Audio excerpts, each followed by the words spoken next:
Welcome to the Butterfly Effect. I'm Chris Horner. This is stage 13 of the Vuelta España 2023. This is the first big mountain stage here at the Vuelta España on stage 13 because we have multiple climbs in today's race. 4 climbs. We got the Col de Bisque, the Spandel, that's the penultimate climb, and of course the Col de Tourmalet are the last 3 climbs out of the 4 on today's stage 13. The last one, Col de Tourmalet, over 19 kilometers long, and it's about 7.5%. I last did this climb, I remember at the Tour de France in 2010 when it was Alberto Contador and Andy Schleck that were lighting it up at the middle part of the climb because you had Fabian Cancellara who was drilling it through the early parts of the climb when I was back there holding on for dear life.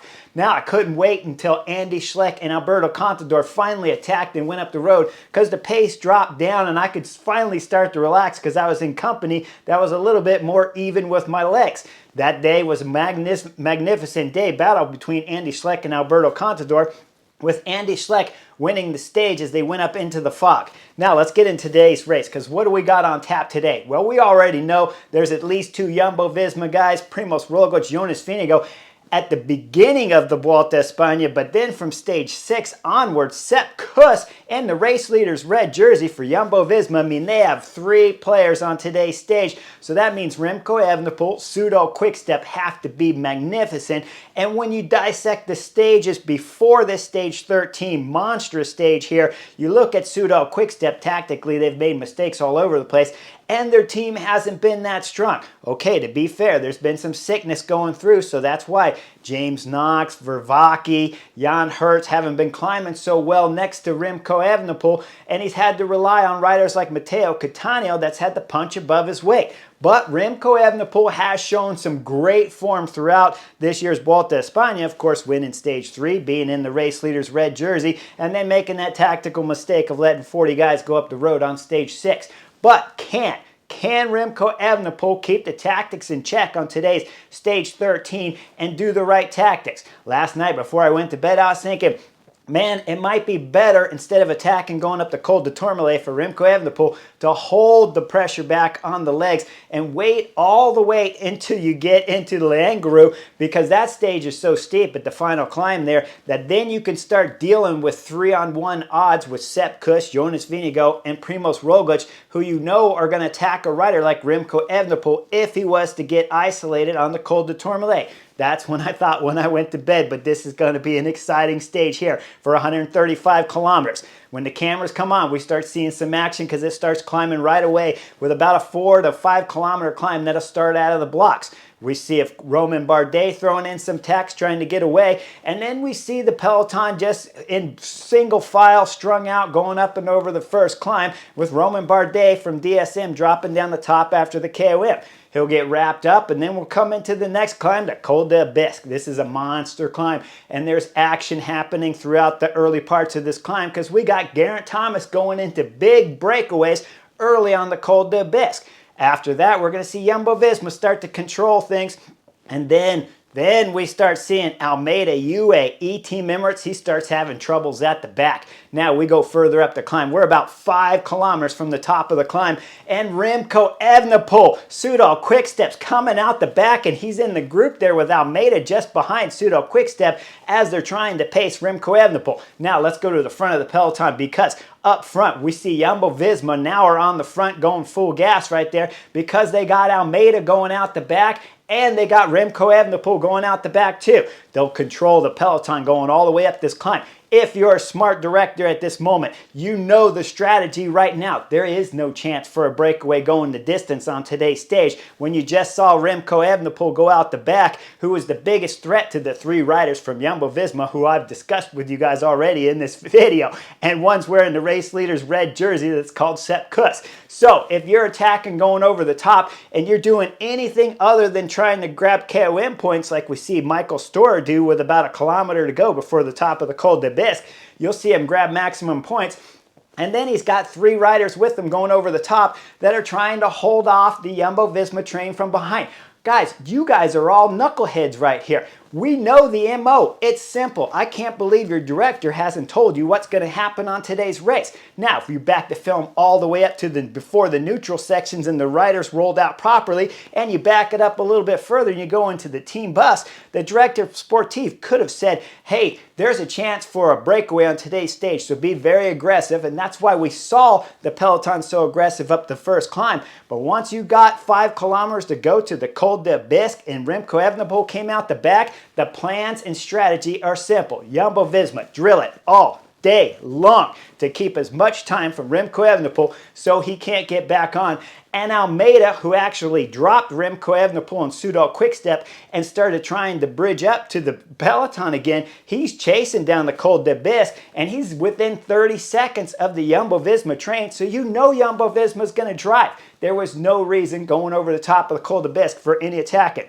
Then, to top it off, there's one more bump after they went over the Col de Bisque. You go down some, little bump. Bahrain Victorious get on the front with 5 guys on the front. This is ridiculous. You guys are knuckleheads of the biggest level you can possibly be. It's a clown show up here from Bahrain Victorious. I don't know what you guys are thinking. Now, didn't I already tell you Jumbo-Visma's going full gas back there trying to hold off Remco Evenepoel, so why would you get on the front and work right now? Let Robert Hessing, Dylan Van Barley, who now is coming out the back of that front group because Bahrain Victorious is doing the work, let Hessing, let Wilco Kelderman burn their legs up. Don't go to the front and pull Sepp Kuss in the race leader's red jersey. Jonas Vingegaard, Primoz Roglic, you guys are putting on the clown show right here for Bahrain Victorious. They'll drop down the descent. They'll start the penultimate climb here, the Spandels. Once they go up the Spandels, Bahrain Victorious have blown up their team back there. I mean, all over the place. Antonio Tibrieri, the Bahrain Victorious rider, who doesn't make very good decisions when he's not racing his bike because he's busy shooting cats. When he's pulling on the front, he's clearly not making good decisions riding for Bahrain Victorious all the way down the descent. So off the bike, he's a clown. On the bike, he's a clown right now. And they're coming into the Col de Bisque proper.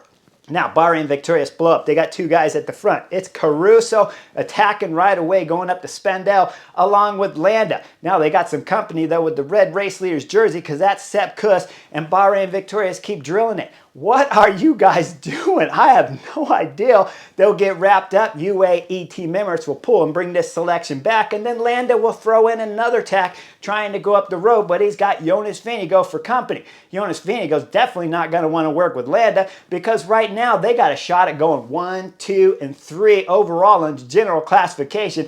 And you gotta understand, if Remco Evenepoel's not in the group, they probably have a chance at winning today's stage better than any other odds that Vegas could possibly give you at this moment. Vegas wouldn't even give you these odds. They're so strong in the favor of Jumbo-Visma if you wanted to pick those guys.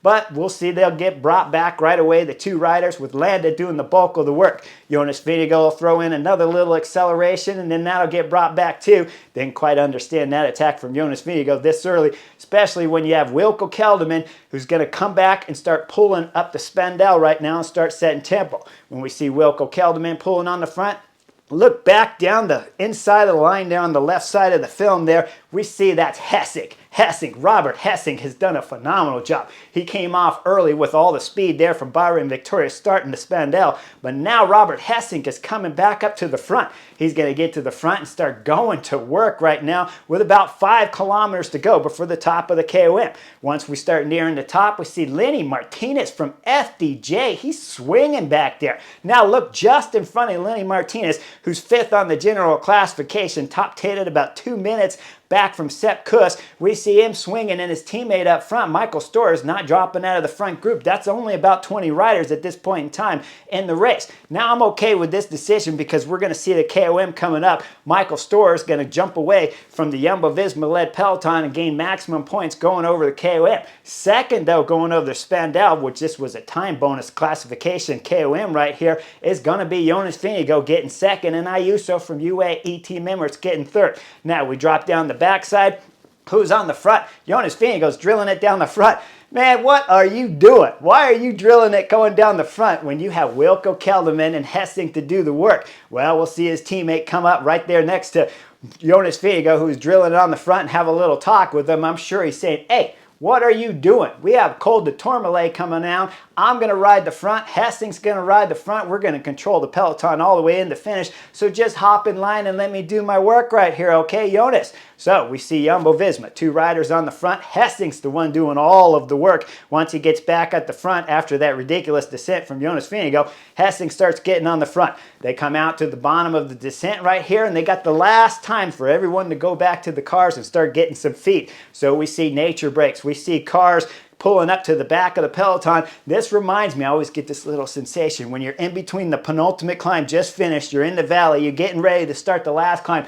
It's nervous at this moment, and there's this little bit of calming period. It's really strange. You kind of relax after all that aggressive going up the Col de Spandel and the crazy descent that Jonas Vingegaard was putting pressure on everybody back there in the group of about 25 riders. But now there's a little calm period. But you know, with the calm comes the excitement because we're going to hit the Col de Tourmalet. Well, up front, Robert Hessing, he's going to work. This guy is pulling monstrous. He went 5 kilometers from the top of the last climb, Spandel, down the descent. Now he's pulling all the way through the valley, and with 19 kilometers to go, we see Robert Hessing on the front. He's drilling it. Guys are suffering on the back. Lenny Martinez is swinging back there, trying to salvage his Tour de France GC hopes right here for FDJ. After we start seeing him come off the back, we'll look at Michael Story. He'll do a quick look over his shoulder. Now there's no more KOM points available for Michael Story because you know the stage wins up for grabs. So FDJ, Director Sportive's telling Michael Story, you got to go back for Lenny Martinez right now because he's a threat on the general classification if you can get him to the finish. If you can get him to the finish, because we still got tons of kilometers to go up here at the Col de Tourmalet. Now Robert Hessing, he'll finish off his job a few kilometers into the Col de Tourmalet, and this is when we see Wilco Kelderman get on the front with about 15 kilometers to go on the Col de Tourmalet proper. Wilco Kelderman starts setting a steady tempo. Guys are coming out the back. We see Carthy's not having a good Col de Tourmalet, and we see Santiago Buitrago's coming out the back too. That'll leave Landa in this front group as Wilco Kelderman is thinning out this front group to just the elite riders at the 2023 Vuelta a España. There's about a dozen riders left up front. Wilco Kelderman's going to drive it all the way into about 8 kilometers to go. Then he's going to pull off hard left. Once he pulls off hard left, whose job is it to go to work? Jonas Vingegaard's going to throw in the first big attack for Jumbo-Visma. Now, guys, okay, I'm not against this plan. Not the way I would do it, but I'm not against it. I actually like it. Probably would have been my second plan, but not my first. My first plan with 3 Jumbo-Visma riders, and one's Jonas Vingegaard, Primoz Roglic, and Sepp Kuss in the race leader's red jersey. And right now, the only rider they have in their way is Marc Soler from UAE Team Emirates, because Lenny Martinez has already dropped. Almeida's already dropped. Remco Evenepoel got dropped a long time ago with Almeida, and now is 10-15 minutes behind the front group here of GC favorites. So you only have Soler. I don't think anybody sitting at home with me right now would argue that Marc Soler is not going to finish with this front group with riders like Jonas Vingegaard, Primoz Roglic, and of course Sepp Kuss, because we already saw him get dropped by Sepp Kuss on stage 6. So right now I'm thinking, as I'm sitting on the Chesterfield watching about 11 riders left, after we see with 8 kilometers to go, Wilco Kelderman pulls off. I'm thinking, Jonas, just go to the front, set a blister and tempo, blow everybody off the wheel. You got 3 Jumbo riders left. Maybe Moss is there. Maybe Ayuso's there. 5 riders, but you're first, second, and third on the general classification, and this is the safe bet. Those 3 riders can look after any attacks. They're talking about Sepp Kuss, Jonas, and Primoz Roglic, if there is any coming, but they're going to go with what I would have put as my B plan right here, as we see Jonas Vingegaard starts his attack with just under 8 kilometers to go. It's brought back right away. Ayuso and Moss were on top of things. They brought him back, but then we see the second attack coming from Jonas Vingegaard only about 500 meters later, just about 7.5 kilometers to go to the finish of this stage. Jonas Vingegaard lights things up. He gets a gap, and it starts extending quickly. We look behind. What's happening? Well, first it's Kian Ultebrooks from Bora Hansgrohe, who's having a magical ride. This young Belgian kid is putting on a show right here, and he remembers back early in the Vuelta a España when he's going up the climbing stage, and I called him a knucklehead because he was pulling before Moss, and he was pulling before UAE Team Emirates and Soudal and and Soudal Quick-Step. So now Kian Uterbroek realizes that, hey, I don't need to be on the front. He pulls over. Mas and Ayuso start going to work, and they're trying to bring back time on Jonas Vingegaard, but it's not happening because they're not really gelling, the three riders, with about 5 kilometers to go. They're still working a little bit, but there's some mismatch happening. Ayuso will pull off the front. He'll come back, and Kian Uterbroek can't follow the wheel there of Mas and starts to open the gap. Well, Mas sees the gap, and he does what he shouldn't have done. He throws in attack. Once he throws in the tack, Sepp Kuss is going to cover the tack of Mas.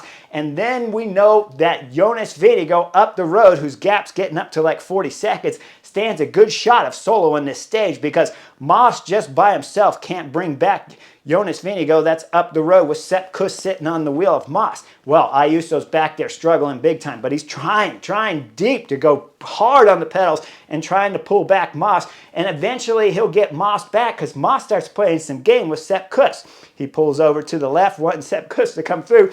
The race leader's red jersey doesn't need to come through. He doesn't have to do anything because his teammate's up the road, Mas. You're a knucklehead. Well, he pulls over to the left. Sepp Kuss throws in attack on Enric Mas, and now Mas has to close it. Takes him about 500 meters. He closes it, and at the same time he closes it, he moves over to the left, looks back, and Ayuso from UAE Team Emirates is closing up the gap now to Mas. So we got a host of GC guys back there, but Primoz Roglic and Sepp Kuss in the red race leader's jersey, they're not going to help the other three riders. So Kian Uterbroek, Ayuso, and Enric Mas have to do all the work. Well, again, they start working a little bit, and then we see a little mismatch as all of a sudden Ayuso gets a gap. He's got Kian Uterbroek with him as we're nearing just about 2 kilometers to go. With Kian Uterbroek there, Ayuso at the front, and Roglic getting a free ride again at this moment. Jonas Vingegaard's got about a minute gap on everyone. Now we look just behind the third group right there. That's Enric Mas and that's Sepp Kuss in the race leader's red jersey. Sepp Kuss is holding on to the wheel of Mas, and then we get to about 1.2 kilometers to go. The gap's up to about a minute to Jonas Vingegaard. Sepp Kuss throws in a big acceleration, leaves Mas behind, bridges across to the three riders in front. He's going up the left side as fast as he can, but the spectator gets in the way. Sepp Kuss has to get off the gas, start to slow the bike down, getting by the spectator there. Once he does, he throws back in another acceleration. Ayuso can't do anything about it. Now you got Jonas Vingegaard going solo, who's been up there for about 7.5 kilometers solo. Sepp Kuss is starting to bridge across, gaining about 30 seconds there on the lead of Jonas Vingegaard, who's got under a K to go now, and he's going deep onto the pedals. We go further back. What's happening?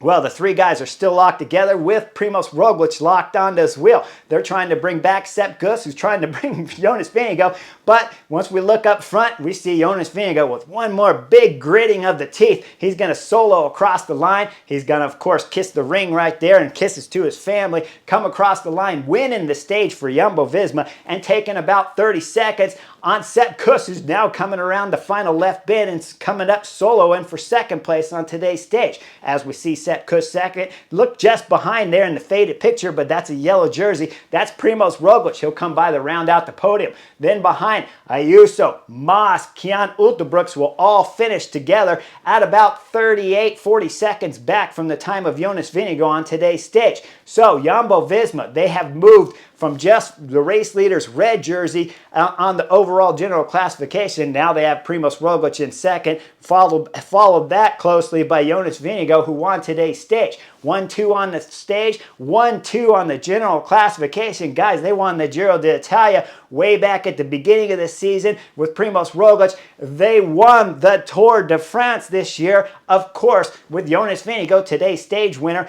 And now they stand a chance of winning with the American rider Sepp Kuss here, who's got a great lead and who's going to put pressure on the American. Congratulations, Sepp Kuss, for holding on to the race leader's red jersey here at the Vuelta España.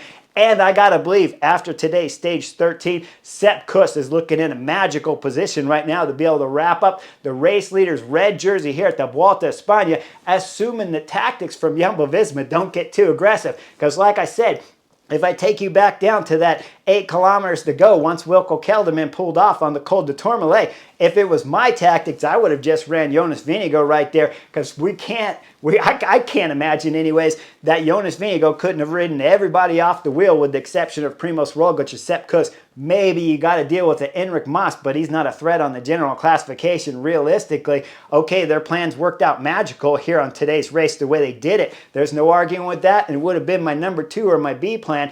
But I think the safe way, if you have Jonas Vingegaard riding steady, Sepp Kuss is right there, secure the race leader's red jersey, go 1, 2, and 3 on the general classification, and who's going to beat Primoz Roglic if it comes into a sprint on today's Col de Tourmalet? I don't see it happening, not from Enric Mas, that's for certain. So I think the way they raced worked out good. Another way to do it, but I've done a little bit safer, and when we go in trying to predict these next stages, like stage 14, another mountain stage here at the Vuelta a España, I'd like to see a little more steady control. Now that you have 1, 2, and 3 on the general classification, there's no reason to risk it. But of course, I am a little soft to Sepp Kuss winning the Vuelta a España and being the second Vuelta a España winner here for the U.S. So for me, personally, that's a great way to do it, and I think it's a safe plan. Jumbo-Visma control through these next mountain stages. Let breakaways go up the road, and if breakaways go up the road and the other teams want a shot at winning, like UAE Team Emirates, Bora Hansgrohe, or Bahrain Victorious, you knuckleheads, if those guys want to try to win a stage, they'll have to get on the front and ride all day long for Jumbo-Visma, and then they'll have a fresh team coming into all these later mountain stages. Like and subscribe. It was a spectacular stage here at the Vuelta a España. Many more mountain stages coming. Sepp Kuss, congratulations, holding on to the race leader's red jersey. Remco Evenepoel, I got a soft spot because, man, did we miss you on today's stage, because that would have been fun watching you battle against 3 Jumbo-Visma riders going up today's last and final Col de Tourmalet stage. Like and subscribe. I'll see you guys on the next edition real soon.